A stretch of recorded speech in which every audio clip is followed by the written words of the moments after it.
সবারই একটি মাত্র প্রশ্ন, ফেসবুক কিভাবে মনিটাইজেশন দেয়? আপনি আপনার পেজটি এবং প্রোফাইলটি মনিটাইজেশন করে নিতে পারেন। তাহলে আপনি কি করলে ফেসবুক থেকে মনিটাইজেশন পাবেন?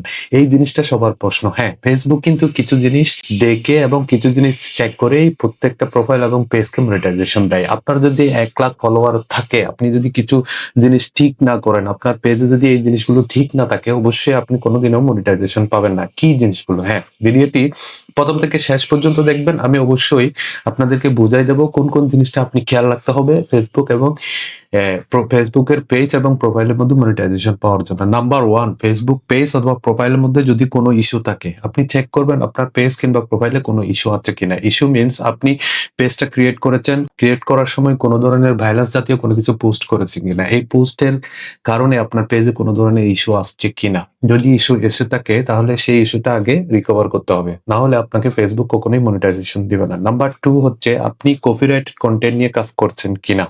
একটা কন্টেন্ট অন্য পেজে বা প্রোফাইলে আছে, সেই একই কন্টেন্ট আপনি আপনার পেজে প্রোফাইলে দিয়ে প্রমোট করছেন কিনা বা আপনি ভাইরাল হওয়ার চেষ্টা করছেন কিনা। এই ধরনের কন্টেন্ট যদি আপনার পেজ এবং প্রোফাইলে থেকে থাকে, আপনি অবশ্যই ডিলিট করে দিতে হবে, না হয় আপনি কখনোই মনিটাইজেশন পাবেন না। নাম্বার 3, আপনার মনিটাইজেশন পাওয়ার আগে আপনি কখনোই মিউজিক ইউজ করবেন না, কারণ মিউজিকের রাইট ওনার যদি আপনার মিউজিক নিয়ে কপিরাইট দেয় তাহলে সেক্ষেত্রে আপনার পেজে সমস্যা হয় এবং তখন ফেসবুক কখনোই আপনার পেজ প্রোফাইল মনিটাইজেশন দেয় না। এর পরের বিষয়টা হচ্ছে আপনার পেজে অডিয়েন্স রিটেনশন, মানে মানুষ আপনার পেজের ভিডিওগুলা দেখছে কিনা, আপনার লং টাইম দেখছে কিনা। বর্তমানে ফেসবুক সবচাইতে বেশি গুরুত্ব দিচ্ছে video long length watch time, মানে একটা ভিডিও একটা অডিয়েন্স কতক্ষণ পর্যন্ত দেখছে, এটাকে ফেসবুক সবচাইতে বেশি গুরুত্ব দিচ্ছে। সেজন্য আপনার ভিডিও যেগুলো বানাবেন, আপনার কন্টেন্ট যেগুলো বানাবেন, সেগুলোর অডিয়েন্স রিটেনশন ভালো হয় এবং অডিয়েন্স ইন্টারেকশন ভালো হয়, এই ধরনের কন্টেন্ট আপনাকে তৈরি করতে হবে। নেক্সট যে বিষয়টা আপনি খেয়াল রাখবেন সেটা হচ্ছে আপনি পেজটা যে অ্যাডমিনের আন্ডারে ক্রিয়েট করেছেন অথবা আপনি যে প্রোফাইলটা চালাচ্ছেন সেখানে কোনো ধরনের ভাইলেন্স আসে কিনা। যদি আপনার পেজের অ্যাডমিনে কোনো ভাইলেন্স থাকে তাহলে আপনার পেজে মনিটাইজেশন আসবে না।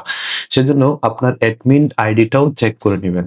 যদি কোনো সমস্যা থেকে থাকে আপনার পেজটা অন্য অ্যাডমিনের মধ্যে ট্রান্সফার করে কাজ করবে। সর্বশেষ এবং ভেরি ইম্পর্টেন্ট যে কথাটা আমি বলবো সেটা হচ্ছে অরিজিনাল কন্টেন্ট। আপনারা অনেকেই মনে করেন অরিজিনাল কন্টেন্ট মানে এআই কন্টেন্ট না, নিজের কন্টেন্ট না। আপনি নিজের আইডিয়া থেকে যেই কন্টেন্টটা বানাবেন সেটাকেই হলো অরিজিনাল কন্টেন্ট। সেটা হোক আপনার ক্যামেরা দিয়ে, হোক সেটা এআই দিয়ে। আপনি এআই দিয়ে বানাতে পারবেন, কিন্তু আপনার নিজের আইডিয়া থেকে একটা প্রম্পট তৈরি করতে হবে, সেটা দিয়ে আপনি এআই ভিডিও তৈরি করতে হবে, সেটাই আপনাকে পোস্ট করতে হবে।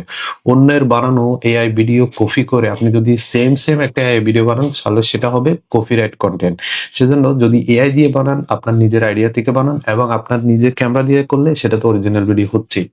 সুতরাং এই জিনিসগুলো যদি আপনি মনে রাখতে পারেন তাহলে ফেসবুক অতি দ্রুত আপনার পেজ বা প্রোফাইলের মধ্যে মনিটাইজেশন দিয়ে দেবে। আশা করি বুঝতে পেরেছেন।